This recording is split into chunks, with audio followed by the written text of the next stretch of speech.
നമ്മളങ്ങനെ പോർബന്തറിൽ നിന്ന് നേരെ എത്തി നിൽക്കുന്നത് പട്ടാനിലാണ്. പട്ടൻ അല്ലെങ്കിൽ പട്ടൻ അങ്ങനെ എന്ത് വേണം പറയാം. ഈ ഒരു സ്ഥലത്താണ് നമ്മൾ വന്ന് നിൽക്കുന്നത്. അപ്പം നമ്മൾ പോർബന്തറിൽ നിന്ന് 3 ട്രെയിൻ ജനറലിൽ കയറി 3 ട്രെയിൻ മാറി കയറിയാണ് നമ്മൾ ഈ ഒരു സ്ഥലത്ത് എത്തിയത്. ഒരു 1-2 സാധനങ്ങൾ ഇവിടെ കണ്ടിട്ട് പോകാൻ വേണ്ടിയിട്ട്. എന്നിട്ട് നമ്മൾ ഇവിടുന്ന് ഗുജറാത്തിൽ നിന്ന് പോകും. അപ്പോൾ നമ്മൾ കണ്ടില്ലേ ആ ഒരു ടൗണിലോട്ട് നമ്മൾ ട്രെയിൻ വന്നിട്ട് ഇറങ്ങിയിട്ടേ ഉള്ളൂ. നമ്മൾ നേരെ ടൗണിലോട്ട് ഇറങ്ങാൻ പോവുകയാണ്. അപ്പം ഇന്നത്തെ വീഡിയോ ഇവിടുത്തെ കുറച്ച് കാഴ്ചകളാണ്. അപ്പോൾ പുതിയൊരു വീഡിയോയിലേക്ക് എല്ലാവർക്കും സ്വാഗതം.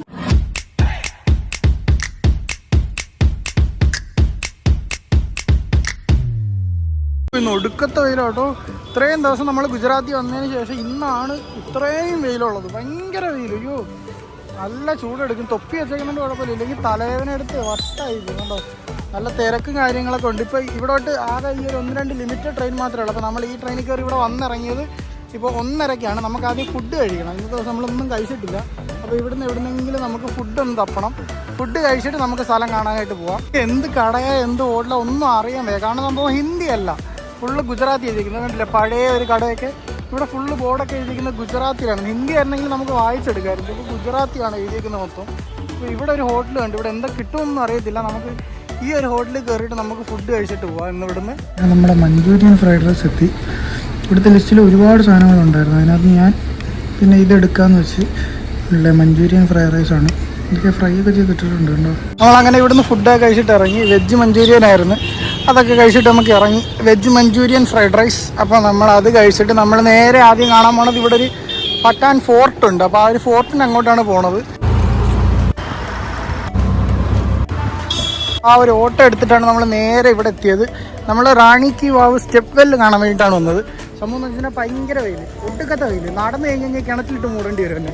ആ രീതിക്കുള്ള വെയിലായിരുന്നു, ഭയങ്കര വെയിൽ. അപ്പം നടത്ത ശരിയാവത്തില്ല. പിന്നെ ഒരു 2-3 കിലോമീറ്റർ ഉണ്ട്. അപ്പോൾ നമ്മൾ ഓട്ടോ വിളിച്ചിട്ട് നേരെ റാണി കി വാവിലാണ് വന്നത്. ഇവിടെ എന്ന് പറയുമ്പോഴത്തേക്ക് സ്റ്റെപ്പ് വെല്ലാണ് റാണി കി വാവ് എന്ന് പറഞ്ഞത്. അപ്പോൾ നമുക്ക് നേരെ കയറി കാണാം. ആദ്യം ഇവിടുന്ന് ടിക്കറ്റ് എടുത്തിട്ട് പോകാം. എന്നല്ലേ റാണി കാ വാവ്.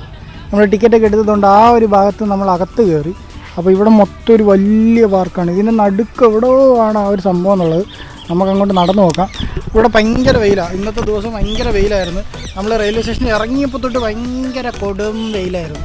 ഭയങ്കര ചൂടും ഭയങ്കരമായിട്ട് വിയർക്കുന്നുണ്ടല്ലോ. മുഖമൊക്കെ കണ്ട ഫുള്ള് വിയർത്ത് തൊപ്പിയൊക്കെ അഴുക്കായി. റെയിൽവേ സ്റ്റേഷൻ ആ ട്രെയിനിൽ ചാരി ഇരുന്നിട്ട് ഇവിടെ ഒക്കെ അഴുക്കായി. ഇനി ഇതൊക്കെ കഴുകിയെടുക്കണം. ഭയങ്കര ചൂടൊക്കെ ആയിരുന്നു. അപ്പോൾ നമ്മളൊരു ഓട്ടോ പിടിച്ച് നേരെ ഇവിടെ എത്തി. അപ്പോൾ നമുക്ക് ഇത് കണ്ടിട്ട് ഇതിനടുത്ത് കുറേ ഹിസ്റ്റോറിക് പ്ലേസ് അങ്ങനത്തെ സംഭവങ്ങളൊക്കെയാണ് ഇവിടെ മെയിനായിട്ടുള്ളതെന്ന് പറയുന്നത്. അപ്പോൾ നമുക്ക് ആദ്യം ഈ ഒരു സ്റ്റെപ്പ് വെല്ല് കാണാൻ വേണ്ടി പോകാം. ഇതുകൊണ്ട് ഇവിടെ മൊത്തം വലിയൊരു പാർക്കാണ്. ഫുള്ള് ഇവിടുത്തെ ഡ്രസ്സിങ് കണ്ടില്ലേ. അതുകൊണ്ട് ആ ഫ്രണ്ട് പോണ ആ ഒരു അമ്മൂമ്മമാരിട്ടേക്കുന്നുണ്ട്. അതാണ് ഇവിടുത്തെ ഗുജറാത്തി സ്റ്റൈൽ ഡ്രസ്സിങ് എന്ന് പറയുന്ന ആ ഒരു സംഭവമാണ്. പിന്നെ നമുക്ക് ഈ ഒരു വെല്ല് കാണാൻ വേണ്ടിയിട്ടാണ് നമ്മളിപ്പോൾ പോയിക്കൊണ്ടിരിക്കുന്നത്. നിങ്ങൾ കണ്ടുകൊണ്ടിരിക്കുന്നില്ലേ ആ ഫ്രണ്ട് കാണുന്നത് ആ വെല്ലിൻ്റെ ഒരു എൻട്രൻസ് ആണ്. ഇതെന്ന് പറയുമ്പോഴത്തേക്ക് 7 ലെയറിലുള്ള വെല്ലാണ്. താഴോട്ട് 7 ലെവലായിട്ടുണ്ട്. പണ്ടത്തെ ഒരു ചക്രവർത്തിക്ക് വേണ്ടിയിട്ട് അന്നത്തെ സമയത്ത് കെട്ടിക്കൊടുത്തതാണ് ഈ ഒരു സംഭവം എന്ന് പറയുന്നത്. അപ്പോൾ നമുക്ക് അങ്ങോട്ട് പോകാം. നിങ്ങളിപ്പോൾ ഈ കണ്ടുകൊണ്ടിരിക്കുന്നതാണ് റാണി കി വാവ് സ്റ്റെപ്പ് വെല്ലെന്ന് പറയുന്നത്. ഇതെന്ന് പറയുമ്പോഴത്തേക്ക് 1022 AD ഇതിൻ്റെ കൺസ്ട്രക്ഷൻ തുടങ്ങി സംഭവം ചെയ്തത്. ഇതെന്ന് പറയുമ്പോൾ ഇങ്ങോട്ട് 64 മീറ്ററും ഈ ഒരു സൈഡ് വേസ് 20 മീറ്ററും പിന്നെ ആഴം 27 മീറ്ററുമാണ് ഇതിനുള്ളത്. 7 ലെവലായിട്ടാണ് ഇത് ചെയ്തേക്കുന്നതാണ് നമ്മളതോടെ വായിച്ചപ്പോഴത്തേക്ക് മനസ്സിലായത്.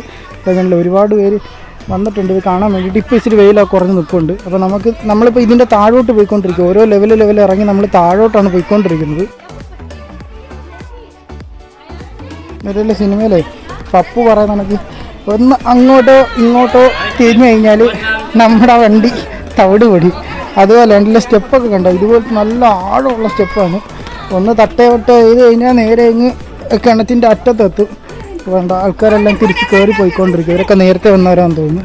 നമ്മൾ വേണ്ട താഴോട്ട് ഇറങ്ങി താഴോട്ട് പോയിക്കൊണ്ടിരിക്കുകയാണ്. കണ്ടില്ലേ അടിപൊളിയല്ലേ. ഇതിൻ്റെ താഴെ വന്നപ്പോഴത്തേക്ക് കുറേ കൊത്തുപണികളുണ്ട് 2 സൈഡിലും. എത്രയോ അതിൻ്റെ കണക്കിന് കൃത്യം അറിയാൻ വയ്യ. എത്ര 1600 അത്രയോ എന്തോ സ്കൾപ്ചേഴ്സാണ് ഇതിൻ്റെ ചുറ്റാകെ സൈഡിൽ വാളുകളിലും പിന്നെ അതുപോലെ തന്നെ ഈ ഒരു പില്ലറുകളിലും എല്ലാം കൊത്തി വെച്ചേക്കുന്നത്. 1600 സംതിങ് ആണെന്ന് തോന്നുന്നുണ്ട്. കണ്ടില്ലേ ഇതിനകത്ത് കൊത്തുപണികളൊക്കെ ചെയ്ത് വെച്ചേക്കുന്നത്. നമ്മളിതേ അവിടെ നിന്നാണ് ഇങ്ങോട്ട് ഇറങ്ങി വന്നത്. ഇപ്പോൾ ഈ നിൽക്കുന്ന എത്രാമത്തെ ലെവലിലാണെന്നും അറിയത്തില്ല. പക്ഷേ ഇവിടുത്തെ കൊത്തുപണികളൊക്കെ കണ്ടില്ലേ. ഇതെല്ലാം 1022 AD ചെയ്തതാണെന്ന് ആലോചിക്കണം. മനസ്സിലായില്ലേ. സൈഡിലൊക്കെ കണ്ടില്ലേ ഈ കൊത്തുപണികളെല്ലാം 1022 AD ചെയ്തതാണ്. കണ്ടില്ലേ ആ സമയത്ത് ഇത്രയും ചെയ്ത് വെച്ചേക്കുന്നുണ്ടല്ലേ. ഈ സൈഡിലുള്ള ഈ വർക്കുകളും ഈ സ്കൾപ്ചേഴ്സും പിന്നെ അതുപോലെ തന്നെ ഈ തൂണുകളൊക്കെ കണ്ടില്ലേ. ഇത് എത്രാമത്തെ ലെവലാണെന്ന് അറിയത്തില്ല. ഏറ്റവും ലാസ്റ്റ് ലെവൽ ഇതുകൊണ്ട് അവിടുന്ന് പിന്നെ താഴോട്ടാണ് ഏറ്റവും ലാസ്റ്റ് ലെവൽ വരുന്നത്. ഇതുപോലെ 2 പില്ലറുള്ള 2 ഫ്ലോറുകളുണ്ട് ഇവിടെ കണ്ടില്ലേ. റീസെൻ്റായിട്ട് റിനോവേഷൻസ് ഒക്കെ ചെയ്തിട്ടുണ്ട് കണ്ടില്ലേ. മേളിൽ ആ ഭാഗത്തൊക്കെ കണ്ടില്ലേ, അവിടെയൊക്കെ പ്ലെയിൻ സ്റ്റോണുകൾ മാത്രം കണ്ടില്ലേ. മൊത്തം ഇതുപോലെ ആയിരുന്നു, ഇതുപോലെ സ്കൾപ്ചേഴ്സും സംഭവങ്ങളൊക്കെ ആയിരുന്നു. ഇതിനിടയ്ക്കൊക്കെ കാണും പീസുകൾ. അതുകൊണ്ട് അപ്പുറത്തെ സൈഡിലൊക്കെ ഉണ്ട്. മേളിലൊക്കെ റിനോവേറ്റ് ചെയ്ത് അവിടുത്തെ എല്ലാം പോയതാണ്. അവിടുത്തെ എല്ലാം ഇടിഞ്ഞു പൊളിഞ്ഞൊക്കെ വീണതിന് ശേഷം പിന്നെ റീസെൻ്റായിട്ട് ഏതോ ഒരു വർഷം ഇത് ഫുള്ള് റിനോവേറ്റ് ചെയ്തെടുത്തതാണ്. മേളിലെല്ലാം കണ്ടില്ലേ, അതായത് ആ മേളിലെല്ലാം കാർവിങ്സ് ഒന്നും ഇല്ലാതെ പ്ലെയിൻ ആയിട്ട് കിടക്കുന്നത്.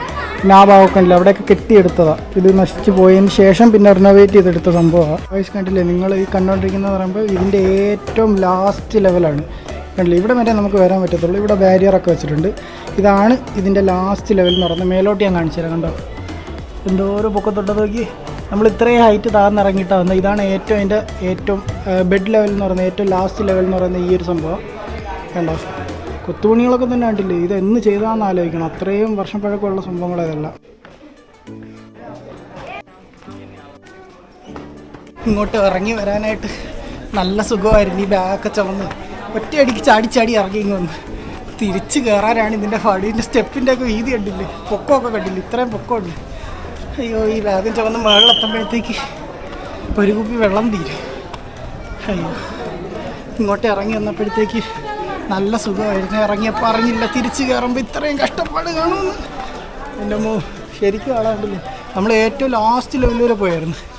ഇനി നമുക്ക് തിരിച്ച് മേലോട്ട് കയറാം. മേളിൽ നിന്നുള്ള ഇതിൻ്റെ വ്യൂ ഒന്ന് കാണാം. നമ്മളിപ്പോൾ ഇതിൻ്റെ ടോപ്പ് പോർഷനിലാണ് നിൽക്കുന്നത് കണ്ടില്ലേ. ഇതിൻ്റെ മൊത്തത്തിലുള്ള വ്യൂ ഉണ്ടോ. ഇതെന്ന് പറയുമ്പോഴത്തേക്ക് ദ ക്യൂൺസ് സ്റ്റെപ്പ് വെല്ലെന്നും ഇതിനെ പറയാറുണ്ട്. പിന്നെ അതുപോലെ തന്നെ ഇത് 2014 റീസെൻ്റായിട്ട് റിനോവേറ്റ് ചെയ്തത്. അത് മറ്റേ ആർക്കിയോളജിക്കൽ സർവേ ഓഫ് ഇന്ത്യ ചെയ്തതാണ്. പിന്നെ അതുപോലെ തന്നെ ഇത് യുനെസ്കോ വേൾഡ് ഹെറിറ്റേജ് സൈറ്റിൽ പെട്ടതും കൂടെയാണ് ഈ റാണി കി വാവ് എന്ന് പറയുന്നത്. കണ്ടില്ലേ മേളിൽ നിന്നുള്ള വ്യൂ. അങ്ങനെ റാണി കി വാവ് സ്റ്റെപ്പിൽ കണ്ടിട്ട് തിരിച്ച് നമ്മളങ്ങനെ ഇറങ്ങിക്കൊണ്ടിരിക്കുകയാണ്. നമ്മൾ ഈ കയറി വന്ന വഴി തന്നെ നമുക്ക് തിരിച്ചിറങ്ങിയിട്ട് ഇനി ഇങ്ങോട്ടൊക്കെ ഇതുപോലത്തെ പണ്ടത്തെ കുറേ ഹിസ്റ്റോറിക് സംഭവങ്ങളൊക്കെ ഉണ്ടെന്നാണ് അറിയാൻ കഴിഞ്ഞത്. എത്രത്തോളം ഉണ്ടോയെന്നും അറിയത്തില്ല. നമ്മൾ കഴിഞ്ഞ പ്രാവശ്യവും പല സ്ഥലങ്ങളിലും പോയിട്ട് ഫോട്ടോ കണ്ടിട്ടൊക്കെ പോയിട്ട് അവിടെ അങ്ങനെ ഒന്നും ഇല്ലായിരുന്നു.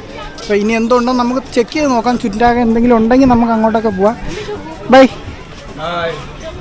അതൊക്കെ കണ്ടില്ലേ ഫുള്ള് കച്ചവടങ്ങൾ, സ്ഥിരം സംഭവം തന്നെ. പുറത്തെല്ലാം കച്ചവടങ്ങൾ. അപ്പം നമ്മൾ നേരത്തെ ഓട്ടോയിൽ ഒന്നിറങ്ങി പുള്ളിക്കാരൻ പറഞ്ഞത് ഇവിടുന്ന് നേരെ നടന്നു പോയാൽ ഇവിടെ കുറച്ച് കാണാനൊക്കെ ഉണ്ടെന്നാണ് പറഞ്ഞത്. നമുക്ക് നേരെ ഒന്ന് നടന്നു നോക്കാം ജസ്റ്റ് ഒന്ന്. കാരണം നമ്മുടെ അടുത്ത് ടൈം ഒട്ടുമില്ല. കാരണം ഞാൻ ഇങ്ങോട്ട് വന്ന കാര്യം പറഞ്ഞില്ല. ഇങ്ങോട്ട് വന്ന തന്നെ നമ്മൾ 3 ട്രെയിൻ കയറിയിട്ടാണ് നമ്മൾ ഈ ഒരു സ്ഥലത്ത് എത്തിയത്. അതും എത്തിയപ്പോഴത്തേക്ക് 2 മണിയല്ല 1:15 അടുപ്പിച്ചായി. പിന്നെ ഫുഡൊക്കെ കഴിച്ച് നമ്മൾ അവിടെ നിന്ന് ഇറങ്ങിയപ്പം 1:30-2 മണിയായി. ഇനി നമ്മൾ ഇവിടുന്ന് പോകണമെന്നുണ്ടെങ്കിൽ ഇവിടുന്ന് വൈകിട്ട് 4:30 പിന്നെ 5:15 ഒരു ട്രെയിനുണ്ട്. ഈ 2 ട്രെയിൻ ഒഴിച്ച് കഴിഞ്ഞാൽ പിന്നെ ഇവിടുന്ന് ഇനി അങ്ങോട്ട് ബസ്സോ ട്രെയിനോ അങ്ങനത്തെ ഒരു സംഭവങ്ങളും ഇന്നത്തെ ദിവസം ഇനി കിട്ടത്തില്ല. നമുക്ക് തിരിച്ച് അഹമ്മദാബാദിൽ പോകാനുള്ളതാണ്. അപ്പോൾ നമുക്ക് ഇവിടെയൊക്കെ ഒന്ന് ഓടി ചുറ്റി കറങ്ങി ഒന്ന് കണ്ടിട്ട് ഇവിടുത്തെ കാഴ്ചകളൊക്കെ ഒന്ന് കണ്ടിട്ട് നമുക്ക് പെട്ടെന്ന് തിരിച്ച് പോവാം. നമ്മൾ ഈ വഴി നേരെ പോയിട്ട് വന്ന്, ഈ ഒരു വഴി നമ്മൾ നേരെ പോയിട്ട് വന്ന് അവിടെ എല്ലാം നോക്കിയിട്ട് സംഭവങ്ങളൊന്നും പ്രത്യേകിച്ച് അങ്ങനെ ഒന്നും കണ്ടില്ല. കാരണം എന്ന് വെച്ച് കഴിഞ്ഞാൽ മാപ്പിലുണ്ട് കുറേ ടോമ്പും അങ്ങനത്തെ സംഭവങ്ങളൊക്കെ പറയുന്നുണ്ട്. പക്ഷേ ഇവിടെ ഭരിച്ചിരുന്ന മുമ്പത്തെ റൂളർമാരെയോ അവരുടെ വൈഫിൻ്റെയൊക്കെ ആയിരിക്കും.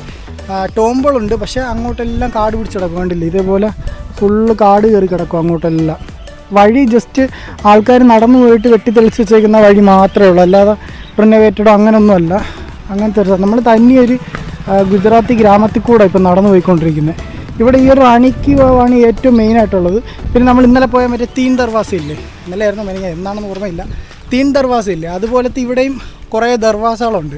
അതായത് ഇവിടെയും ഫോർട്ട് ഉണ്ടായിരുന്നു മുമ്പത്തെ, പക്ഷേ അത് മൊത്തം പൊട്ടിപ്പൊളിഞ്ഞ് നശിച്ച് കിടക്കുക. ഫുള്ള് കാട് കയറി അങ്ങനെ കിടക്കുന്നൊരു ഫോർട്ടുണ്ട്. ആ ഫോർട്ടിൻ്റെ കുറേ കവാടങ്ങളുണ്ട്. അതേപോലെ ഈ തീൻ ദർവാസ പോലെ തന്നെ സെയിം ആയിട്ടുള്ളൊരു കവാടം ഇവിടെ ഉണ്ട്. അതിൻ്റെ അടുത്ത് വലിയ ഷോപ്പിംഗ് അങ്ങനത്തെ സംഭവങ്ങളൊന്നുമില്ല, 1-2 കൊച്ചു കടകൾ മാത്രം, അങ്ങനത്തെ ഒരു ഏരിയ ഉണ്ട്. അപ്പോൾ അതുമായിട്ട് ബന്ധപ്പെട്ട് വരുന്നത് ഈ ടോമ്പുകളെല്ലാം കണ്ടില്ല. ഈ കാട്ടിനകത്തെല്ലാം ഓരോ ടോമ്പുകളുണ്ട്, അങ്ങെല്ലാം അവിടെയൊക്കെ ഓരോ ടോമ്പുകളുണ്ട്. പക്ഷേ അതൊന്നും കാണാൻ പറ്റത്തില്ല. അതുകൊണ്ട് ഇവിടെ വന്നു കഴിഞ്ഞാൽ അവിടെ ഒരെണ്ണം കാണാം കണ്ടില്ല. ആ ഒരു ഭാഗത്ത് ഒരെണ്ണമുണ്ട്, അതിൻ്റെ ഗേറ്റ് അവിടെ കിടക്കുന്നത്. പക്ഷേ അതൊക്കെ പൂട്ടിയിട്ടേക്കുക, ഫുൾ ലോക്ക് ചെയ്തിട്ടേക്കുക, കാടൊക്കെ കയറിയിട്ട് മൊത്തം പോയി കിടക്കുക. അങ്ങനത്തെ ഒരു അവസ്ഥയിൽ കിടക്കുന്നത്. ഈ ഒരു റാണി കി വാവ് മാത്രമേ ഉള്ളൂ ഇപ്പോൾ ഇവിടെ നിലവിൽ അവർ ഹിസ്റ്റോറിക്കലായിട്ട് സൂക്ഷിച്ച് വെച്ചിട്ടുള്ളത്. ബാക്കിയെല്ലാം നശിച്ചു പോയി. എന്ത് ചെയ്യാനാണ്, നശിച്ചു പോയി. ഇതിലൊരു കൊച്ചു ഗുജറാത്തി ഗ്രാമമാണ് എന്ന് പറയുന്നുണ്ട്, കുഞ്ഞൊരു കടയും കണ്ട്. ഇതൊക്കെ അവരുടെ കൃഷിസ്ഥലങ്ങളൊക്കെ, ഇതിനകത്തൊക്കെ കൊച്ചു കൊച്ചു വീടുകൾ അങ്ങൊക്കെ ആയിട്ടേ ഉള്ളൂ കണ്ടില്ലേ. അതൊക്കെ കൃഷിസ്ഥലങ്ങളാണ് ഇവിടുത്തെ. ഇതൊരു കൊച്ചു ഗ്രാമം, അങ്ങനെ ബസ്സോ അങ്ങനത്തെ ഒന്നുമില്ല, ഓട്ടോ മാത്രമേ ഉള്ളൂ ഇങ്ങോട്ടൊക്കെ. അത് ഈ റാണി കി വാവ് ഇവിടെ ഉള്ളതുകൊണ്ട് മാത്രം. അല്ലാതെ ഇവിടെ വലിയ തിരക്കില്ല. ആൾക്കാരൊക്കെ അവിടെ നിന്ന് ക്രിക്കറ്റ് കളിക്കുന്നു, വർത്താനമൊക്കെ പറഞ്ഞിരിക്കുന്നു. അങ്ങനത്തെ ഒരു കൊച്ചു ഗ്രാമമായതെന്ന് പറയുന്നത് ഈ പത്താൻ എന്ന് പറയുന്നത്.